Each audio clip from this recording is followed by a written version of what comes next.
세상을 사는 데 있어서 자기 자신에 대한 정체성은 참으로 중요합니다. 1950년대 미국 인디언 보호구역에서 유난히 마약과 알코올 중독 그리고 폭력 문제가 심각했다고 합니다. 그래서 원인이 무엇일까? 그 원인을 찾기 위해 한 연구팀이 조사로 들어갔습니다. 그리고 그들은 인디언 어린이들이 살아가는 모습을 보면서 이것이 이유구나, 그 원인을 찾아냈습니다. 아이들은 학교에서 백인 선생님이 가르치는 그 가르침을 받았는데, 그 백인 선생님은 아이들을 꾸짖을 때마다 왜 너희는 인디언 짓을 하느냐 그러면서 꾸짖었습니다. 그리고 집에 가면 인디언 부모님들이 왜 너희는 백인들처럼 그렇게 행동을 하느냐 그러면서 야단을 쳤다고 합니다. 이러는 중에 아이들은 혼란에 빠졌습니다. 학교에서든 집에서든 야단을 받지 않으려면 끊임없이 자기 자신을 부정해야만 했기 때문입니다. 인디언이든 백인이든 어떤 색깔도 드러내지 말아야 야단을 듣지 않았습니다. 그러는 중에 아이들은 서서히 자신감을 잃기 시작했고 자기 존재를 지워갔던 것입니다. 자신의 정체성을 잃어버린 것입니다. 그 정체성을 잃어버린 아이들에게 남아있는 것이란 무기력감과 좌절감 밖에 없었습니다. 그래서 자라면서 마약과 알코올에 빠져들었고 폭력에 의존하며 살게 된 것이었습니다. 이처럼 정체성이 중요합니다. 정체성을 잃어버리면 자신의 삶을 잃어버립니다. 이것은 신앙에서도 마찬가지입니다. 바른 정체성을 가지고 있지 않으면 교회는 다니지만 절대 바른 그리스도인은 될 수가 없습니다. 그냥 교회 다니는 사람일 뿐입니다. 마태복음 5장 1절을 보면 산상설교를 듣는 사람들이 누구인지 그 대상이 나옵니다. 예수께서 무리를 보시고 산에 올라가 앉으시니 제자들이 나온지라. 무리와 제자, 이들 모두 예수님을 따라다니며 숱한 설교를 들었고 또 오병이어의 기적처럼 주님이 나눠주시는 신령한 양식을 먹기도 했고 또 주님이 고쳐주시는 치유도 경험을 했습니다. 그런데 마태복음 27장을 보면 빌라도에게 예수를 십자가에 못 박으라 그렇게 소리 지른 사람이 누구였습니까? 바로 무리였습니다. 그들은 예수님을 따라다녔고 또 예수님으로부터 은혜도 경험했지만 그러나 예수님이 말씀하시는 그리스도인의 정체성은 가지지 못했던 것입니다. 여러분, 그리스도인이 무엇입니까? 그리스도인에 대한 바른 정체성이 없으면 열심히 따라는 다니지만 또 은혜도 사모하지만 결국 결정적일 때 주님을 부인하고 맙니다. 신앙에서도 정체성이 중요합니다.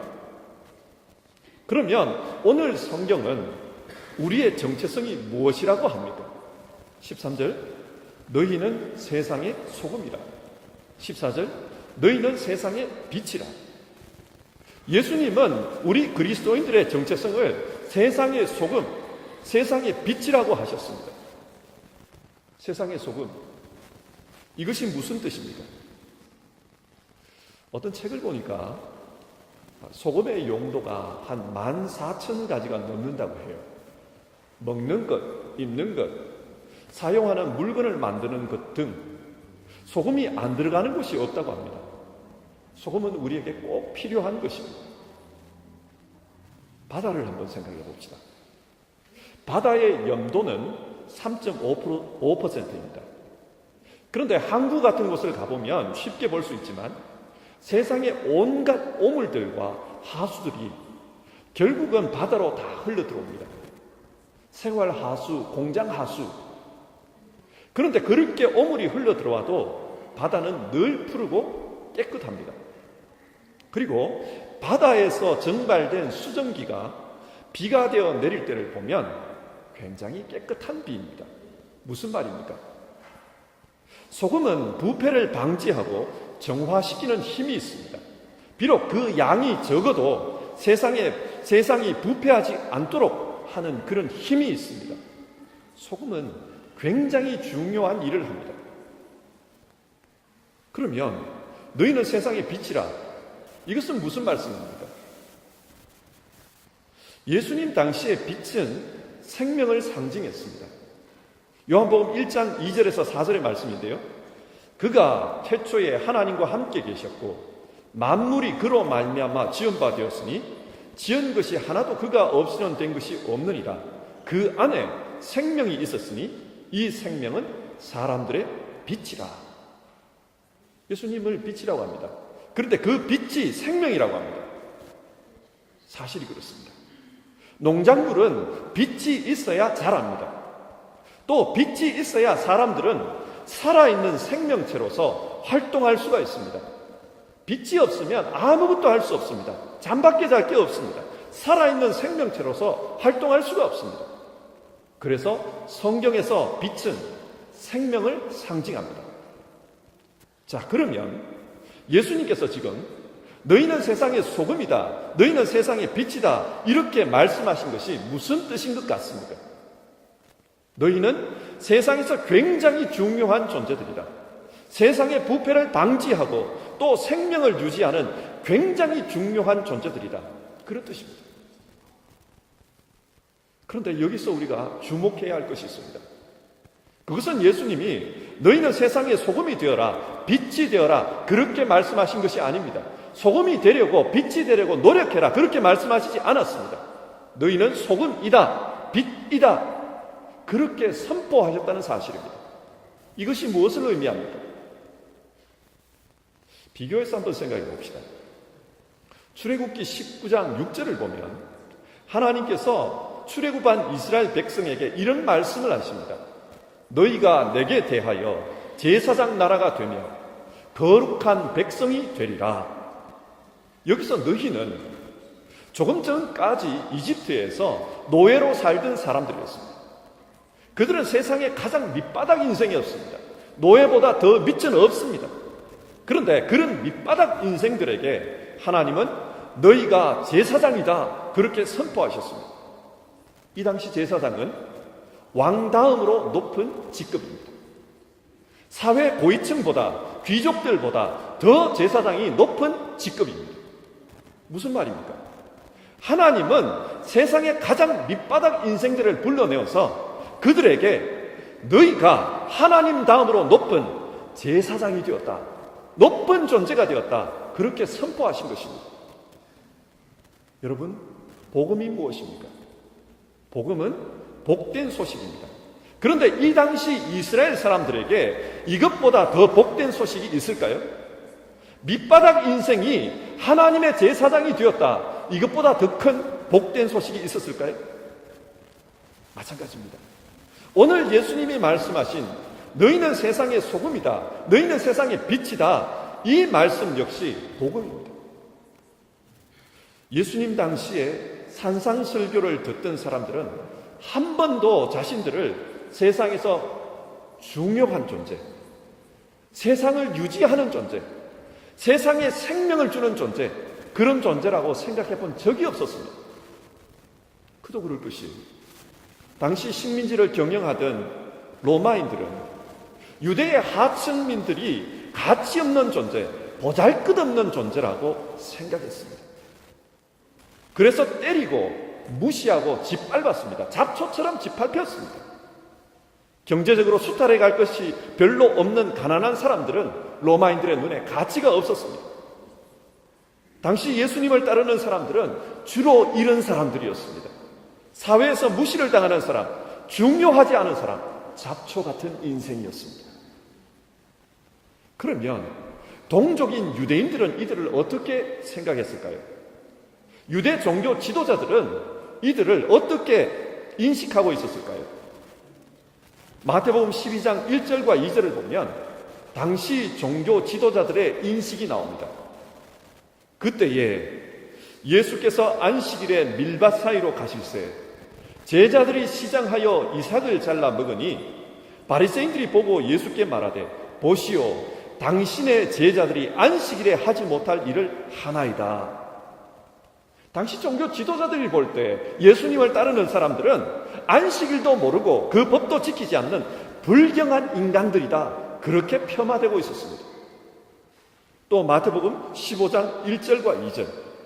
그때에 바리새인과 서기관들이 예루살렘으로부터 예수께 나와 이르되 당신의 제자들이 어찌하여 장로들의 전통을 범하나이까? 떡 먹을 때에 손을 씻지 아니하나이다. 예수님의 제자들이 식사를 하면서 유대의 정결 예법을 지키지 않은 것입니다. 그래서 손도 씻지 않고 음식을 막 먹었습니다. 그러자 제자들을 유대의 종교 전통도 모르는 무식하고 부정한 인간들이라고 바리새인들과 율법사들이 공격을 했습니다. 같은 동족들도 이 예수님을 따르는 무리들을, 예수님을 따르는 제자들을 무시했습니다. 이렇게 무시받던 사람들에게 지금 예수님은 너희가 세상의 소금이다, 너희가 세상의 빛이다, 그렇게 말씀하십니다. 그러니 이 사람들이 이 말씀을 들었을 때 어떤 느낌이 들었겠습니까? 복음 그 자체였습니다. 복음이었습니다. 자, 보십시오. 지금 성경이 말씀하는 복음이 무엇입니까? 누구든지 그리스도 예수 안에 있으면 새로운 피조물이라 이전 것은 지나갔으니 보라 새 것이 되었도다. 복음은 예수님으로 말미암아 자기의 정체성이 새로워진 사람들입니다. 새로운 존재가 되었습니다. 그것이 복음입니다. 가치 없는 자에게 가치가 부여되었고 전혀 중요치 않은 잡초 같은 인생들에게 중요성이 부여되었습니다. 이것이 예수님의 복음이었습니다. 이 모든 것이 가능했던 것은 주님께서 그들을 위해 몸값을 치러주셨기 때문입니다. 여러분, 성경이 무엇을 말씀합니까? 성경은 주께서 말씀하신 이 복음이 실제 역사 속에서 현실이 되었다, 그것을 증언하는 책입니다. 역사는 주님의 말씀이 실현되는 현장이다, 그것을 증언하는 책이 성경입니다. 정말 복음을 믿고 산 사람들은 하나님의 존귀한 자들이 다 되었습니다. 예를 들어 막달라 마리아를 한번 생각해 봅시다. 마가복음 16장 9절에 따르면 막달라 마리아는 이전에 7 귀신이 들렸던 자였다, 그렇게 기록되어 있습니다. 부정한 자입니다. 귀신 들렸던 자입니다. 그러나 그런 마리아가 예수님을 믿고 새로운 존재가 된 후 예수님의 부활을 목격한 첫 번째 증인이 되었습니다. 예수님의 부활과 관련해서 사복음서 모두에 막달라 마리아 이름이 나옵니다. 왜 사복음서 모두 부활 증인으로 막달라 마리아의 이름을 밝히고 있는 것일까요? 그 이유는 초대교회 당시 이름만 대면 알 수 있는 그런 유명한 제자가 막달라 마리아였기 때문입니다. 복음을 믿고 주님이 주신 새로운 정체성으로 살면 그 사람은 진짜 세상의 소금과 빛처럼 중요한 사람, 의미 있는 사람, 귀한, 존귀한 사람으로 살아가게 됩니다. 성경이 그것을 말씀하고 있습니다. 자, 그러면 오늘 우리 역시 주님께서 말씀하신 너희는 세상의 소금이다, 세상의 빛이다, 그 정체성을 믿음으로 받아들여서 의미 있는 삶을 살아야 합니다. 그런데 빛과 소금으로 산다는 것이 구체적으로 어떤 것입니까? 이것이 중요합니다. 구체적으로 어떤 삶이 빛으로 사는 삶이고 소금으로 사는 삶입니까? 빛과 소금으로 산다는 것은 예수님과 자신을 동일화하는 삶을 사는 것입니다. 정체성이라는 말은 독일어로 이덴티테트입니다. 그리고 이 말은 동사 이덴티피찌렌에서 왔습니다. 이덴티피찌렌의 뜻 중에 하나는 누구와 자기를 동일화하다라는 뜻입니다. 그리스도인의 정체성이 무엇입니까? 그리스도인은 예수님과 자기를 동일화한 사람입니다. 요한복음 8장 12절의 말씀입니다. 나는 세상의 빛이니 나를 따르는 자는 어둠에 다니지 아니하고 생명의 빛을 얻으리라. 여러분, 이 말씀에서 세상의 빛이 누구라고 합니까? 예수님 자신입니다. 그런데 오늘 본문에서 예수님은 누구에게 세상의 빛이라고 하셨습니까? 예수님을 따르는 제자들입니다. 그리스도인들입니다. 성경이 무엇을 말씀합니까? 그리스도인들이 빛과 소금의 정체성을 가지게 된 것은 예수님께서 자신과 우리를 동일화시키신 결과입니다. 정체성이란 그리스도인의 정체성이란 예수님과 우리 자신의 정체성을 통일한 것입니다.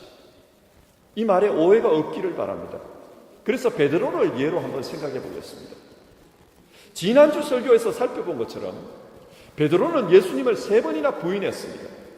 그리고 부활하신 예수님은 그런 베드로에게 찾아오셔서 질문하십니다. 시몬아, 네가 나를 사랑하느냐? 예수님은 3번에 걸쳐서 똑같은 질문을 하셨습니다. 네가 나를 사랑하느냐? 여러분, 왜 예수님은 베드로에게 사랑하느냐 그 여부를 질문하셨을까요? 사랑은 동일합니다. 그렇지 않습니까? 사랑하는 사람은 서로 닮아갑니다. 하나가 되고자 합니다. 취미생활도 삶의 방식도 생각도 성향도 점점 하나가 되어갑니다. 그러니까 예수님은 지금 베드로에게 시몬아, 네가 나와 하나 되어 살 수 있겠느냐? 그것을 물은 것입니다. 요한복음 15장에 나오는 비유로 말씀하면 시몬아, 너는 앞으로 포도나무에 붙은 가지로서 그렇게 나와 함께 살 수 있겠느냐? 그것을 물은 것입니다. 가지가 나무에 붙어 있으면 가지는 그 나무에 열매를 맺습니다. 마찬가지입니다. 베드로가 예수님과 연합되어 있으면 베드로의 삶에 예수님의 열매가 맺힙니다. 그래서 예수님은 베드로에게 너는 내 양을 먹이라 그렇게 말씀하셨습니다. 양을 먹이는 일은 원래 목자이신 예수님께서 하실 일인데 베드로가 예수님과 하나가 되었기 때문에 예수님이 하시는 그 일을 베드로가 하게 됩니다. 그래서 베드로의 삶에 예수님의 열매가 맺힌 것입니다. 결국 그리스도인들이 빛과 소금으로 산다는 것은 자신의 삶을 예수님과 이덴티피찌렌하는 것입니다. 예수님과 분투가 되는 것입니다. 그래서 자신의 삶에 예수의 열매, 빛의 열매, 소금의 열매가 맺히는 것입니다. 이게 빛과 소금의 삶입니다. 그런데 여기서 생각해 볼 것이 있습니다. 예수님은 그리스도인들을 너희는 소금이다, 너희는 빛이다 그렇게 불러주셨지만 모든 그리스도인들이, 모든 사람들이 예수님의 열매를 맺은 것은 아닙니다. 오늘 본문 13절을 보십시오. 아무 쓸데없어 다만 밖에 버려져 사람에게 밟힐 뿐이니라. 이건 역시 소금입니다. 그런데 그 소금이 발에 밟히는 신세가 되고 말았습니다.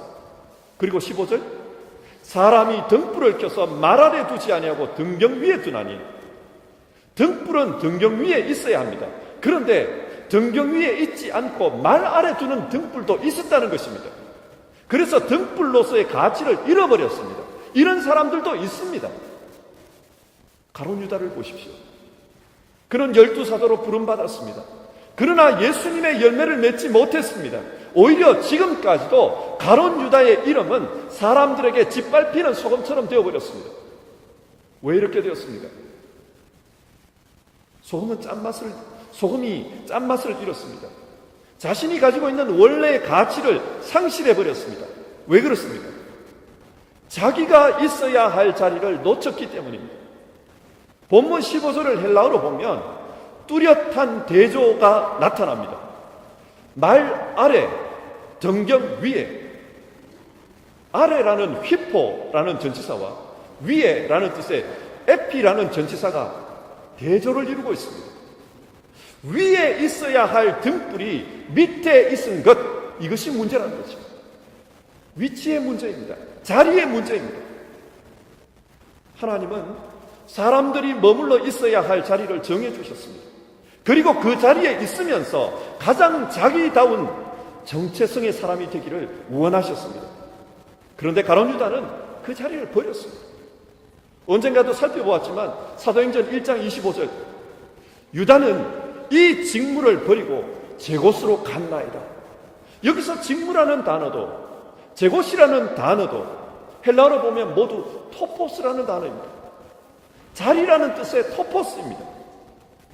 그러니까 주께서 맡기신 자리를 버리고 자기가 가고 싶은 자리로 가버렸습니다. 이게 유다의 문제였습니다. 오늘 말씀을 보면 주님께서 제자들을 세워주신 자리는 세상입니다. 너희는 세상의 소금이라, 너희는 세상의 빛이라. 주님은 세상의 제자들을 세워주셨습니다. 근데 여러분, 그 세상이 어떤 세상입니까? 11절과 12절. 나로 말미암아 너희를 욕하고 박해하고 거짓으로 너희를 거슬러 모든 악한 말을 할 때에는 너희에게 복이 있나니 기뻐하고 즐거워하라. 하늘에서 너희 상이 크니라. 주께서 세워주신 세상이라는 자리는 그리스도인들을 박해하고 거짓으로 거슬러서 악한 말을 하는 그런 곳입니다. 그리스도인들을 좋아하지 않습니다. 그러나 여러분, 그리스도인들은 그 세상에 있을 때 소금답고 그 세상에 있을 때 빛다운 것입니다. 여러분, 소돔성이 왜 망했습니까? 의인 10명이 없어서 망했습니다. 만약 우리 시대가 망한다면 그것은 그리스도인이 박해 때문에, 어려움 때문에 있어야 할 자리를 피해버렸기 때문입니다. 세상에서 맞설 내어야 할 그 자리를 피해버린 것이 문제입니다. 그리스도인이 그리스도인으로서 맞설 내야 할 곳은 교회가 아닙니다. 교회는 소금 창고가 되어서는 안 됩니다. 그리스도인이 있어야 될 곳은 세상입니다. 상처가 있고 부조리가 있고 괴로움을 주는 그 세상입니다. 그곳에서 세상을 정화하고 진리를 무시하는 세상의 빛을 발하라고 주님은 거기에 세워두셨습니다. 그것을 피해버리면 그가 바로 발에 밟히는 소금이요 말 아래 둔 등불이 되는 것입니다. 말씀을 맺겠습니다.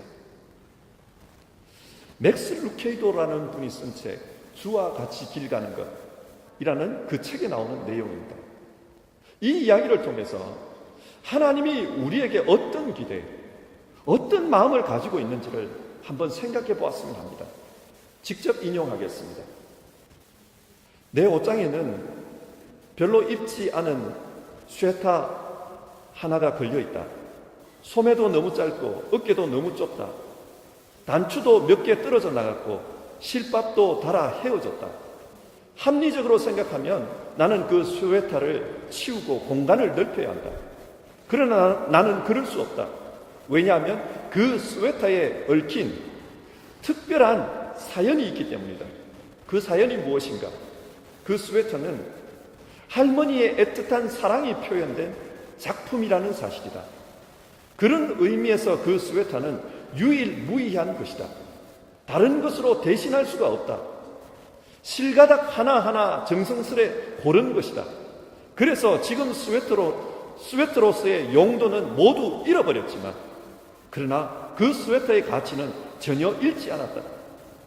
그것이 가치 있는 것은 기능 때문이 아니라 지으신 분 때문이다. 시편 기자도 그와 똑같은 마음으로 이렇게 고백했다. 주님은 어머니의 태에서 나를 배를 짜듯이 그렇게 지으셨나이다. 이 표현을 생각해보라. 당신은 배를 짜듯이 지어진 존재이다. 당신은 우연의 산물이 아니다. 대량 생산품도 아니다. 조립 라인에서 짜맞춰진 제품도 아니다. 당신은 최고의 장인이신 하나님에 의해 세심하게 설계되어 특별한 사랑으로 이 땅에 보냄받은 존재이다. 2인자가 쓸 곳이 없는 사회에서 봉급 액수나 다리의 각선미로 인간의 순위를 매기는 그 사회에서 사랑을 하고 보냄을 받은 존재이다. 그렇습니다. 우리 모두는 하나님이 특별히 만드신 하나님의 작품입니다. 세상에 2인자가 설 곳이 없고 돈으로 사람을 판단하고 외모로 사람을 판단하는 그런 세상 속에서 빛으로 살라고 소금으로 살라고 하나님께서 특별히 계획해서 짜서 보내신 하나님의 사람들입니다. 그런데 여러분, 하나님께서 우리를 이 세상에 보내실 때 그 마음이 어떠하셨는지 아십니까? 스바냐의 말씀입니다. 너의 하나님 여호와가 너의 가운데 계시니 그는 구원을 베푸실 전능자시라. 그가 너로 말미암아 기쁨을 이기지 못하시며 너를 잠잠히 사랑하시며 너로 말미암아 즐거이 부르며 기뻐하시리라. 하나님은 우리 때문에 기쁨을 이기지 못한다고 합니다. 기쁨을 참지 못해서 즐거이 부르짖는다고 합니다. 그런데도 박해가 있고 고통이 있는 그곳으로 보냅니다. 고난이 있는 세상으로 보냅니다. 왜 보냅니까? 너희는 세상의 소금이다. 너희는 세상의 빛이다. 이것이 우리의 정체성이고 그 정체성대로 살아야 우리가 예수 열매를 맺기 때문입니다. 사랑하는 성도 여러분, 우리의 정체성을 이해합시다. 그리스도인은 세상의 소금입니다. 그리스도인은 세상의 빛입니다. 이것을 기억하고 예수 열매로 살아가는 우리 모두 되기를 주님의 이름으로 축원드립니다. 기도하겠습니다. 하나님 아버지, 오늘 말씀을 통해 우리가 어떤 사람인지를 깨닫게 해주셔서 감사드립니다. 하나님은 우리를 세상의 소금으로, 세상의 빛으로 보내셨습니다. 하나님의 그 마음을 늘 기억하며 그리스도인으로서 그리스도인답게 살게 하옵소서. 예수 열매 맺는 우리 모두 되게 하옵소서. 예수님 이름으로 기도드립니다. 아멘.